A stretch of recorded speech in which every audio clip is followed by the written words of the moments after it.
పరుని సేవకునికి తీర్పు తీర్చకండి. ఆ మినిస్ట్రీలో ఇది చేయరండి, ఈ మినిస్ట్రీ నీకు తెలుసా అంటే సేవకుడు నీకు నేను చూసి ప్రార్థన చేయనోడా అంటే ఆ దైవజనులు నేను మోసం చేసేటోళ్ళ, నీకు అన్యాయం చేశారా?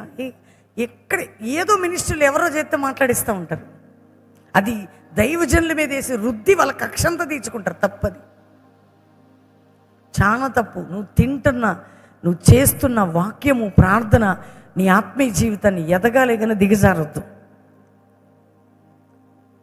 నీకెందుకు?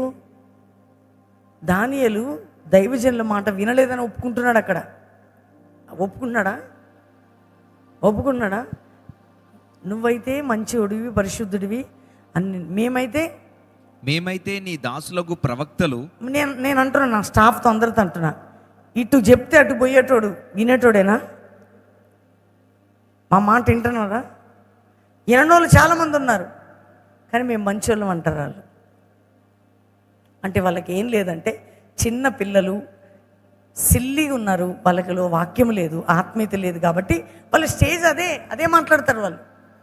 కానీ మెచ్యూరిటీగా ఉన్న వాళ్ళు ఏమంటారంటే, ఇప్పుడు ఇక్కడ దానియేలు ఏమంటున్నాడు అంటే, నువ్వు మెచ్యూర్డ్గా ఉండాలనుకున్నావు, పిల్లలు ఎక్కువ ఉండాలనుకున్నావా? పిల్లలరా వాళ్ళ గురించి ఎందుకు అసలు పట్టించుకోద్దని. వాళ్ళు అక్కడ ఉన్నారే కానీ వాళ్ళకి ఎటువంటి అసలు వాళ్ళ ఆత్మీయ జీవితం లేని వాళ్ళతో మనం మాట్లాడొద్దు అనిపిస్తుంది.